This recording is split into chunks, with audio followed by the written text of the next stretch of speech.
एक बार फिर बहुत स्वागत है आपका। आप देख रहे हैं एबीपी न्यूज। इस वक्त की बड़ी खबर आपको बता दें, बड़ी और पूरी दुनिया की फिक्र बढ़ाने वाली खबर इजराइल से मिल रही है। दरअसल इजराइल और फिलिस्तीन के बीच जो तनाव है वो बहुत ज्यादा बढ़ गया है।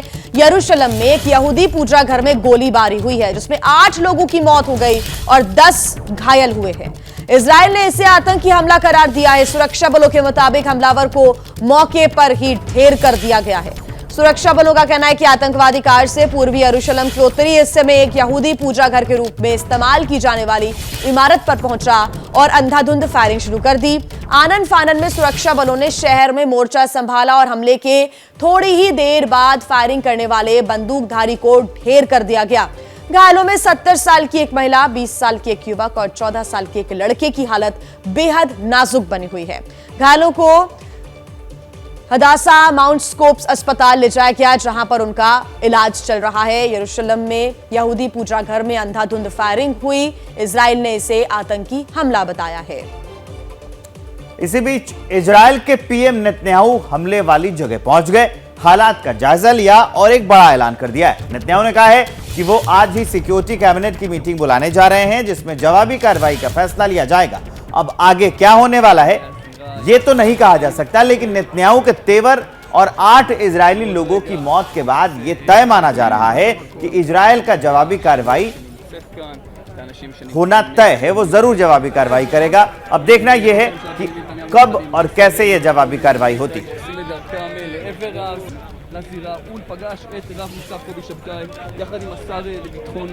देखिए, इजराइल और फिलिस्तीन की दुश्मनी कोई नई नहीं है। सालों से दोनों देशों के बीच सीमा पर हिंसक झड़पें होती रही है। कुछ तस्वीरें भी हम आपको दिखाते हैं। आपको बता दें कि जो कल आतंकी हमला हुआ है उससे पहले एक दिन पहले ही इजरायली सेना के ऑपरेशन में जनिन इलाके में 9 फिलिस्तीनियों को मार गिराया गया था, जिसके बाद दोनों देशों में तनाव बढ़ने की आशंका लगाई जा रही थी, क्योंकि अपने 9 लोगों के मारे जाने के बाद फिलिस्तीन राष्ट्रपति महमूद अब्बास ने 3 दिनों के शोक की घोषणा की थी और साथ ही उन्होंने इजराइल से बदला लेने की बात भी कही थी, जिसके बाद इजरायली सेना ने सीमा पर सतर्कता को बढ़ा दिया था। लेकिन फिर भी यरूशलेम में आतंकी हमला हो गया और अब इजराइल भी जवाबी कार्रवाई की तैयारी कर रहा है। नेतन्याहू ने आज सुरक्षा कैबिनेट की बैठक बुलाई है और इस बैठक में यह तय माना जा रहा है कि जवाबी कार्रवाई को लेकर बात होगी। और इस बीच यरूशलेम में आतंकी हमले के बाद गाजा में जश्न की तस्वीरें सामने आई है, जहां फिलिस्तीनी समर्थकों ने यरूशलेम में हुई गोलीबारी और उसमें इजरायलियों के मारे जाने की खुशी मनाई है। हम उसी जश्न की तस्वीरें हम आपको दिखा रहे हैं। यरूशलेम में जो आतंकी हमला हुआ उसके बाद गाजा में जश्न मनाया गया, ये उसी की तस्वीरें हैं। फिलिस्तीनी समर्थकों ने यरूशलेम में गोलीबारी और उसमें इजरायलियों के मारे जाने पर खुशी मनाई है। उसी जश्न की हम तस्वीरें दिखाएं।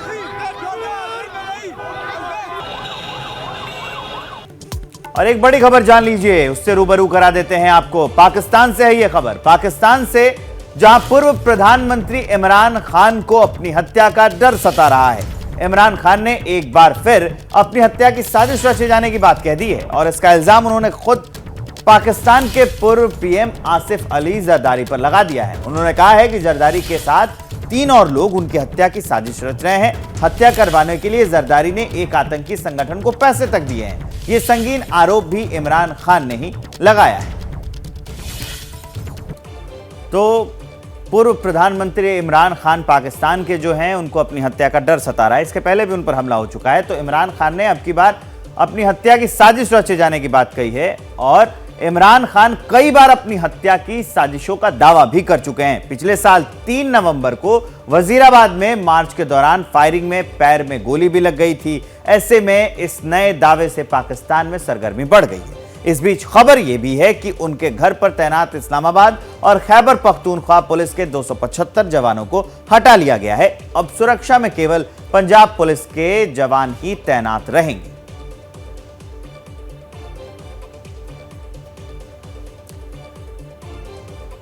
तो इमरान खान इसके पहले भी कई बार अपनी हत्या की साजिशों का दावा कर चुके हैं। एक बार फिर उन्होंने आसिफ अली जरदारी पर यह आरोप लगाया है कि वो उनकी हत्या की साजिश रच रहे हैं और जरदारी के साथ 3 और लोग भी शामिल हैं। हत्या के लिए आतंकी संगठन को पैसे भी दिए गए हैं। इमरान खान का कहना है कि मेरी हत्या की साजिश रची जा रही है। बता दें कि पिछले साल 3 नवंबर को वजीराबाद में मार्च के दौरान फायरिंग में पैर में गोली भी लग गई थी। ऐसे में इस नए दावे से पाकिस्तान में अब सरगर्मियां बढ़ गई हैं। इस बीच खबर यह भी है कि उनके घर पर जो इस्लामाबाद और खैबर पख्तूनख्वा पुलिस के 275 जवान तैनात थे, उनको भी हटा लिया गया है और अब सुरक्षा में केवल पंजाब पुलिस के जवान ही तैनात रहेंगे। इसी वजह से इमरान खान का डर और भी ज्यादा बढ़ गया है। एक बार फिर स्वागत है आपका, आप देख रहे हैं एबीपी न्यूज। बात मौसम की कर लेते हैं। दिल्ली में देखिए सर्द हवा से ठिठुरन बढ़ गई है और दिल्ली में बारिश होने का अलर्ट भी जारी किया गया है। कल दिल्ली में बारिश हो सकती है। इसके पहले मौसम विभाग ने अलर्ट जारी कर दिया था कि आने वाले दिनों में बारिश हो सकती है, जिसकी वजह से जो ठिठुरन है वो और भी ज्यादा बढ़ जाएगी। हालांकि पिछले कुछ दिन दिल्ली वासियों को ठंड से राहत जरूर मिली, लेकिन एक बार फिर तापमान में थोड़ी गिरावट जरूर दर्ज की गई है। ऐसे में दिल्ली में जो सर्द हवाएं चल रही हैं उससे ठिठुरन बढ़ गई है। दिल्ली में बारिश होने का अलर्ट भी जारी किया गया है। जो वेस्टर्न डिस्टर्बेंस है उसकी वजह से पहाड़ी इलाकों में बर्फबारी का अलर्ट और मैदानी इलाकों में बारिश का अलर्ट जारी किया गया है। कल यानी कि रविवार को दिल्ली में बारिश हो सकती है। ध्रुव के पास चलते हैं, ध्रुव देंगे इस खबर को विस्तार। ध्रुव, बारिश होने वाली है और क्या कुछ बदलाव होने वाला है? मौसम विभाग क्या कहता है?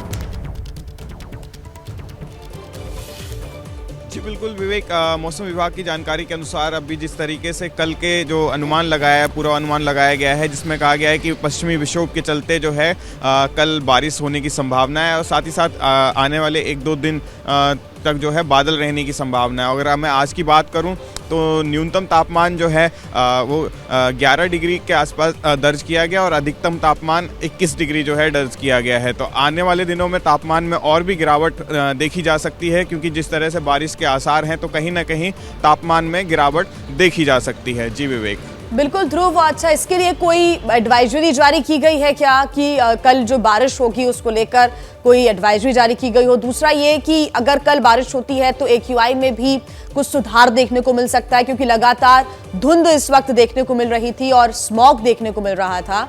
तो क्या उसमें अभी से कुछ सुधार, क्योंकि हवाएं भी लगातार तेज चल रही हैं? बिल्कुल बिल्कुल, आपको मैं बता दूं कि कल जिस तरह से हल्की बारिश की संभावना जताई गई है, तो कहीं ना कहीं जिस तरह से बारिश होगी और जो हवाएं जो चल रही हैं उससे AQI में सुधार जरूर दिखता हुआ दिख रहा है। आज की मैं बात करूं तो 297 जो है AQI दर्ज किया गया है। तो इसमें जिस तरह से कल की जो अनुमान लगाया गया है, जिस तरह हवाएं तेज चल रही हैं, आज भी सुबह से देखा जा रहा है कि इस समय मैं अक्षरधाम पे हूँ तो यहाँ भी हवाएं काफ़ी ज़्यादा तेज चल रही हैं और जिस तेज हवाओं के चलते जो है AQI में भी सुधार की संभावना जताई गई है। जी ठीक कह रहे हैं आप ध्रुव, आप हमारे साथ बने रहिए। एक और बड़ी खबर का अपडेट बता दें कि हिमाचल में बर्फबारी का येलो अलर्ट जारी कर दिया गया है। 29 और 30 जनवरी को बर्फबारी का यह अलर्ट जारी किया गया है। पहाड़ों पर बर्फबारी से और ठंड बढ़ सकती है। पहाड़ों पर तो बढ़ेगी ही बढ़ेगी, साथ में जो मैदानी इलाके हैं उस पर भी इसका असर पड़ेगा। ध्रुव, 29 और 30 जनवरी को जो अलर्ट जारी कर दिया गया है उसके बारे में क्या जानकारी है?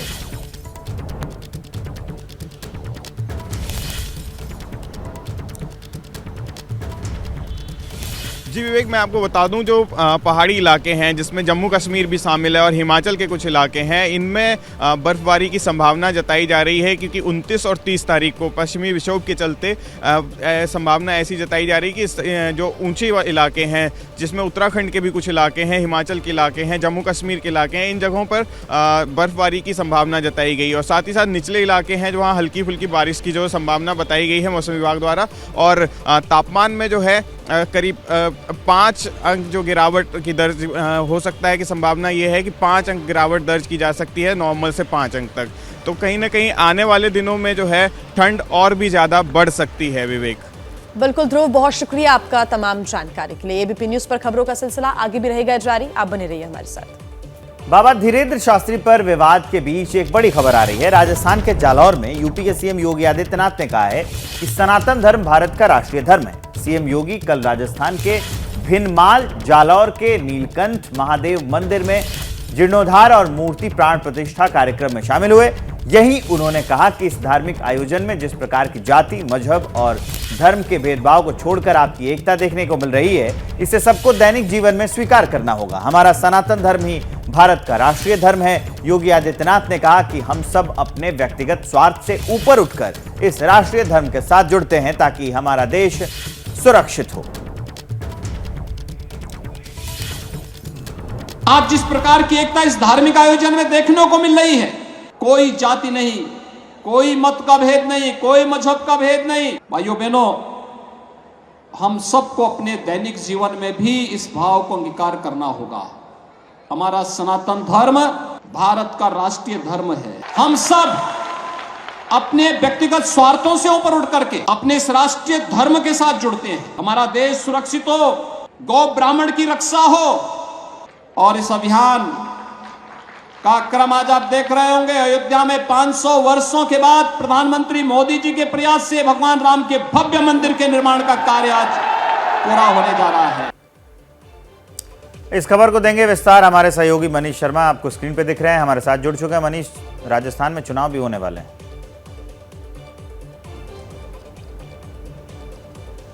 जी बिल्कुल विवेक, पूरे इस बयान को अगर देखा जाए तो कहीं ना कहीं इसमें एक बात बिल्कुल साफ तौर पर नजर आ रही है कि ये एक राजनीतिक मुद्दा हो सकता है। हालांकि योगी आदित्यनाथ के बारे में बिल्कुल स्पष्ट है कि वो अपनी बात को पुरजोर तरीके से और बेबाक तरीके से रखते हैं।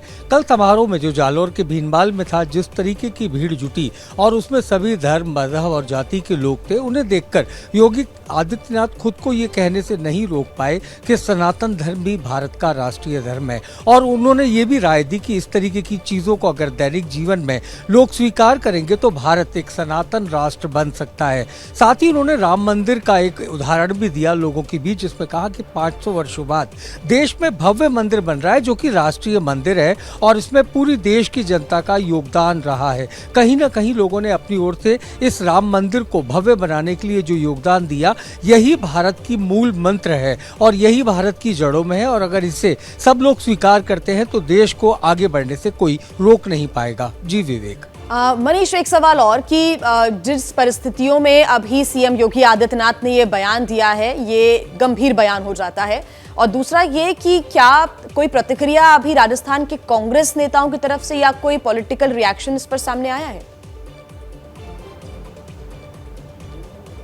दिया बिल्कुल नहीं अभी तक, क्योंकि किसी भी कांग्रेस नेता, राजस्थान के मुख्यमंत्री या दूसरे किसी नेता ने इस पर कोई बयान नहीं दिया है, क्योंकि कांग्रेस ने यह माना है कि योगी आदित्यनाथ का ये बयान केवल एक समारोह में मौजूद भीड़, जिसमें तमाम धर्मों के लोग थे, उसे देखकर कही गई एक बात है। अगर खास तौर पर राजनीति को मूल रखकर उन्होंने ये बात कही होती, निश्चित रूप से राजस्थान में इस मुद्दे को लेकर बवाल उठता, लोगों के बयान आते और योगी आदित्यनाथ की बात का खंडन करने की कोशिश कांग्रेस के नेता कहीं ना कहीं अपने स्तर पर करते। जी जिया। बिल्कुल मनीष, बहुत शुक्रिया आपका तमाम जानकारी के लिए। आगे बढ़ते हैं, एक और बड़ी खबर बता दें। बड़ी खबर है नागपुर से, जहां अंधश्रद्धा निर्मूलन समिति के संस्थापक श्याम मानव को जान से मारने की धमकी मिली है। बागेश्वर बाबा को चुनौती देने वाले श्याम मानव ने कहा है कि उनकी हत्या हो सकती है। उन्होंने बताया है कि उनकी सुरक्षा बढ़ाई गई है। पुणे में उनके बेटे की भी सुरक्षा बढ़ाई गई है, क्योंकि धमकी वाला फोन उनके बेटे के ही फोन पर आया था। श्याम मानव ने बागेश्वर बाबा को चुनौती दी थी और धमकी के बाद उन्होंने कहा है कि उनकी सुरक्षा बढ़ा दी गई है। पुणे में उनके बेटे की भी सुरक्षा बढ़ाई गई है। सुरक्षा तो बढ़ाई गई है, दिख रहा है मुझे। मेरे बेटे की भी सुरक्षा बढ़ाई गई है वहां पर, क्योंकि उसी को वहां पर धमकी आई थी उसके फोन पर। इसलिए महाराष्ट्र के इन विचारों के लोगों से मर्डर हुए डॉक्टर नरेंद्र दाभोलकर, गोविंद जी पानसरे, कलबुर्गी जी और गौरी लंकेश। वैसे भी मेरा नंबर बहुत पहले से था, क्योंकि इस संस्था के विरुद्ध मैं पहले से जाहिर तरीके से बोल रहा था। मेरा नंबर तब नहीं लगा, कभी भी लग सकता है, इसकी मुझे बहुत अच्छे ढंग से जानकारी है। लता जुड़ रही है हमारे साथ, देंगी इस खबर को विस्तार। लता, अब इन्होंने संभावना जताई है कि उनके हत्या की आशंका उन्हें खुद ही सता रही है। जी, इस मामले में एक बड़ी खबर मैं आपको विवेक बताना चाहती हूँ कि कल पुणे रेलवे स्टेशन पर एक व्यक्ति को गिरफ्तार कर दिया गया है पुणे रेलवे पुलिस के द्वारा। और अब तक ये जो व्यक्ति है, क्या ये वही व्यक्ति है जिसने जो कि फ़ोन कॉल पे धमकियाँ दी थी, इसकी पुष्टि नहीं हुई है। लेकिन ये बात सामने है कि इस व्यक्ति के पास पिस्तौल थी और वो इस उद्देश्य से पुणे आया था, जो कि गुजरात सूरत से वो आया था और इसी उद्देश्य से आया था जो कि श्याम मानव और उनका जो बेटा है कहीं ना कहीं उनकी हत्या का प्लानिंग करके आया था। ये पुणे रेलवे पुलिस ने बड़ी खबर कल बताई है और अब तक इसकी पुष्टि हालांकि नहीं हुई कि क्या फ़ोन कॉल करने वाला जो व्यक्ति था यही था। इसी वजह से नागपुर में जो श्याम मानव जी हैं, संस्थापक हैं, जो कि उनकी सुरक्षा बढ़ा दी गई है। वहीं पुणे में जो उनके बेटे रहते हैं उनकी भी सुरक्षा बढ़ा दी गई है। और इसी बीच श्याम मानव ने राज्य के गृह मंत्री देवेंद्र फडणवीस से भी विनती की है कि इस पूरे मामले में जाँच हो और इस पूरे मामले में जो व्यक्ति उन्हें फ़ोन कर रहा है या फिर जो लोग इनके खिलाफ हैं उनके खिलाफ कार्रवाई पूरी तरह से होनी चाहिए। पुलिस इसमें सहकार्य करनी चाहिए क्योंकि जैसे कि कहीं ना कहीं वो कथित रूप से आरोप भी लगा रहे हैं कि एक हिंदू संगठन इसके पीछे है और ये हिंदू संगठन कौन है ये आप सबको पता है, ऐसा दावा भी कर रहे हैं। इसी के चलते जो है श्याम मानव जी अब गुहार लगा रहे हैं मदद की और इसी की वजह से राज्य सरकार ने जो है उनकी सुरक्षा बढ़ा दी गई है। जी हाँ। लता, एक सवाल और ये कि वो श्याम मानव ने जो लगातार बयान वो देते आ रहे हैं, गंभीर बयान उन्होंने दिया है, आरोप लगाया है कि उनका नंबर तो आने ही वाला था, ये वो जानते थे। उसके बाद उन्होंने 2-3 लोगों के नाम भी लिए हैं कि उनकी भी हत्या की गई और जैसा कि आप भी बता रही थी कि जो हिंदू संगठन है जिसका जिक्र श्याम मानव ने किया और कहा कि ये सबको पता है, लगातार वो सुर्खियों में है। और साथ ही सरकार की तरफ से भी क्या कोई इसको लेकर प्रतिक्रिया सामने आई है श्याम मानव को लेकर? जी, ज़रूर प्रतिक्रिया सामने है क्योंकि जो बागेश्वर धाम के धीरेन्द्र शास्त्री है उन्होंने चुनौती दी है कि वो जो दावा कर रहे हैं चमत्कार का वो सच करें और उसका वो चमत्कार जो है वो उन्हें साबित करें। हालांकि इसी मुद्दे को लेकर पिछले हफ्ते से ही उन्हें धमकी भरे फ़ोन कॉल्स आ रहे हैं और जैसे कि उनका बाइट हमने सुनाया सभी दर्शकों को, इसमें उनका साफ कहना है कि नरेंद्र दाभोलकर जैसे और जो कई लोग हैं उनकी जिस तरह से हत्या हुई है, फ़ोन कॉल पर जिस व्यक्ति ने फ़ोन करके बताया है उन्होंने यही दावा किया है कि जिस तरीके से गोली मारकर हत्या की गई है उसी तरीके से हम आपका भी हत्या कर सकते हैं और इसके लिए आप तैयार रहिए। जिस वजह से सुरक्षा जो है पहले वाई कैटेगरी में थी और अब कुछ और कर्मी जो है पुलिसकर्मी जो हैं इनके सुरक्षा में बढ़ा दिए गए हैं। खास करके श्याम मानव ही नहीं लेकिन जो उनके बेटे हैं। अब खबरों में आगे बढ़ेंगे। बाबा धीरेन्द्र शास्त्री उत्तराखंड में थे जहां उन्होंने आचार्य बालकृष्ण के साथ उनके कनखल दिव्य मंदिर आश्रम में मुलाकात की। अपडेट यह है कि बाबा धीरेन्द्र शास्त्री उत्तराखंड से छतरपुर के लिए रवाना हो गए हैं। धीरेन्द्र शास्त्री और आचार्य बालकृष्ण में थोड़ी देर मुलाकात हुई। इसके बाद बालकृष्ण ने कहा कि वो यहां पर आए थे, हमने उनसे शासन संस्कृति के बारे में बातचीत की और वो अच्छा लगा।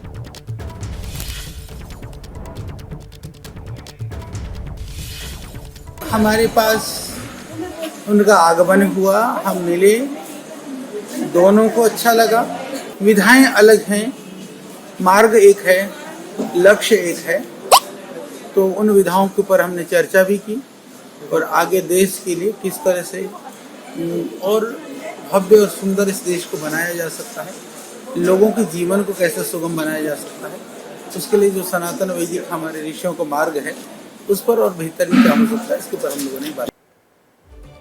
तो लगातार ये चर्चा का विषय बना हुआ था कि आखिर बाबा धीरेन्द्र शास्त्री कहां पर गए हैं। बुधवार रात को ही वो रवाना हो गए थे छतरपुर से और उसके बाद वो पहुंचे उत्तराखंड में बाबा धीरेन्द्र शास्त्री थे जहां उन्होंने आचार्य बालकृष्ण के साथ कनखल दिव्य मंदिर आश्रम में मुलाकात की है।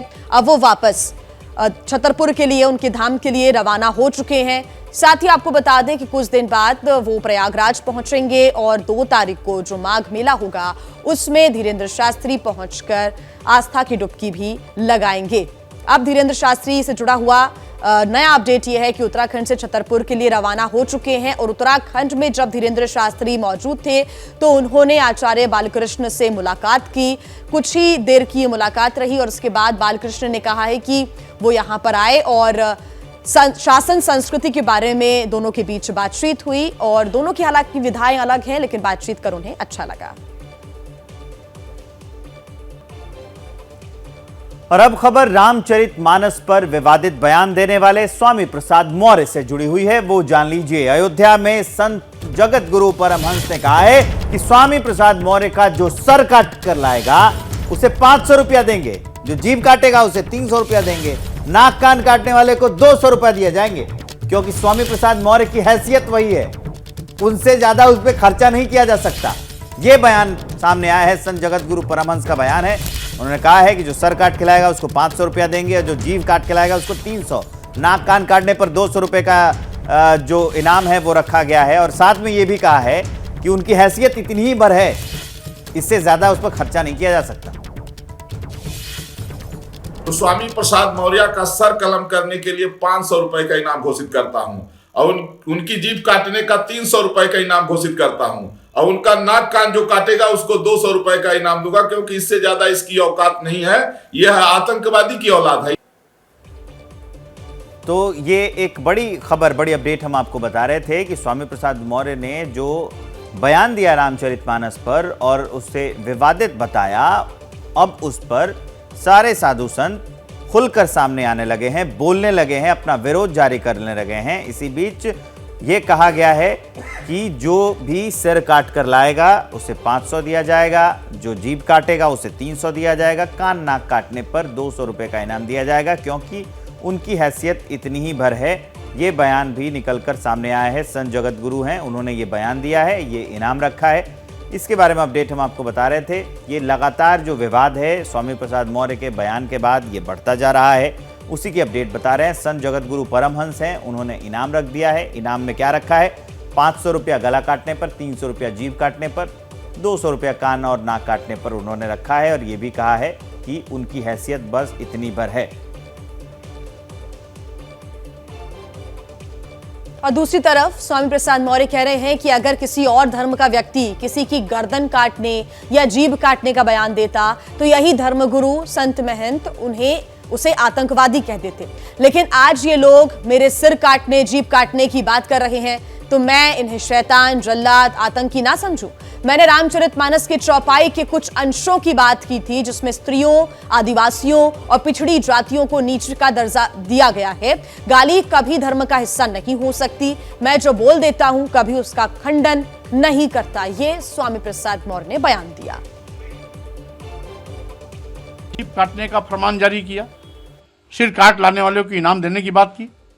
वो सभी संत महंत धर्माचार्य में से ही न कोई न कोई है, या एक जात विशेष के लोग हैं।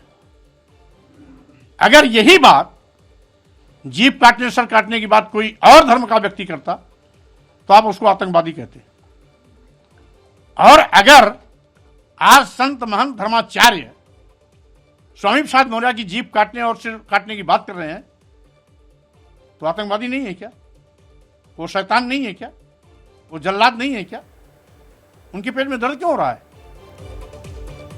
तो ये बड़ा बयान दिया है स्वामी प्रसाद मौर्य ने। और आपको ये भी बता दें कि रामचरितमानस पर उन्होंने विवादित बोले थे। उन्होंने कहा था कि इसमें कुछ चौपाइयां हैं जिनके कुछ अंश से उन्हें दिक्कत है, और उन अंशों की उन्होंने बात की थी जिसमें स्त्रियों, आदिवासियों और पिछड़ी जातियों को नीच का दर्जा दिया गया था। उनको हटाने की बात स्वामी प्रसाद मौर्य ने की थी कि पूरे रामचरितमानस ग्रंथ को नहीं बल्कि उसमें मौजूद कुछ चौपाइयों को उसमें से हटा देना चाहिए। उन्होंने ये भी कहा है कि गाली कभी धर्म का हिस्सा नहीं हो सकती और मैं जो बोल देता हूं कभी उसका खंडन नहीं करता। लेकिन आपको ये भी बता दें कि अब तक समाजवादी पार्टी की तरफ से कोई भी स्टैंड इस पर सामने नहीं आया है। आइए आगे बढ़ते एक और बड़ी खबर आपको बता दें। राहुल गांधी की अगुवाई में भारत जोड़ो यात्रा आज पुलवामा जिले के अवंतीपुरा में चुरसू इलाके में पहुंचेगी। आपको बता दें कि यहीं से यात्रा की अब शुरुआत होगी जिसमें बड़ी संख्या में महिलाएं शामिल होंगी। पीडीपी प्रमुख महबूबा मुफ्ती आज भारत जोड़ो यात्रा में शामिल होंगी। साथ ही जानकारी मिल रही है कि प्रियंका गांधी भी यात्रा में शामिल हो सकती है। आज पुलवामा के लितपुरा में राहुल गांधी उस जगह पर भी रुकेंगे जहां 14 फरवरी 2019 को एक आत्मघाती हमले में सीआरपीएफ के 40 जवान शहीद हुए थे। पुलवामा से शुरू होगी आज भारत जोड़ो यात्रा और उसमें महबूबा मुफ्ती भी शामिल होंगी। साथ ही प्रियंका गांधी भी भारत जोड़ो यात्रा का हिस्सा बनने के लिए आज पहुंच सकती है। और ज्यादा जानकारी के साथ हमारे सहयोगी आसिफ कुरैशी हमारे साथ जुड़ गए हैं। आसिफ, क्या ताजा अपडेट है भारत जोड़ो यात्रा से जुड़ा हुआ?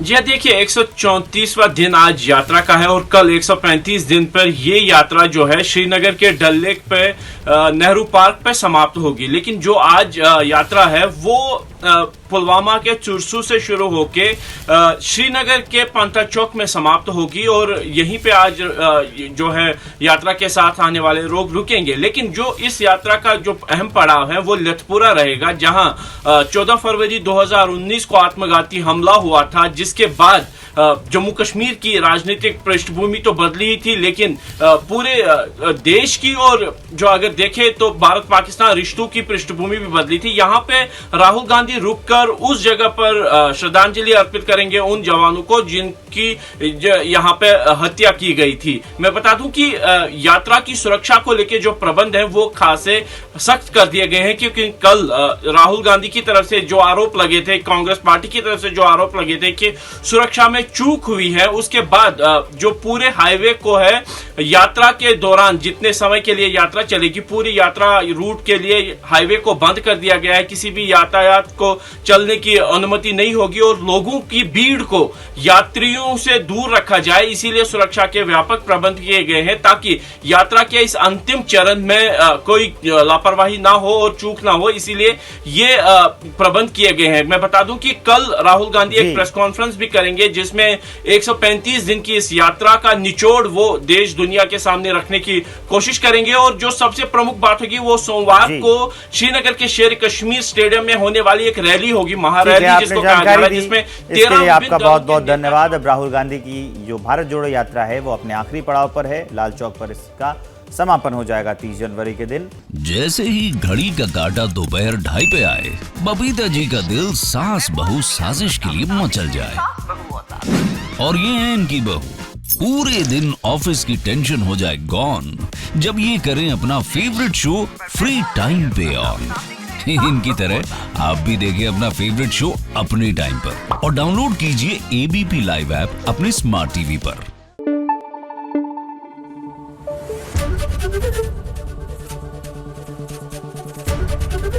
एबीपी न्यूज आपको रखे आगे।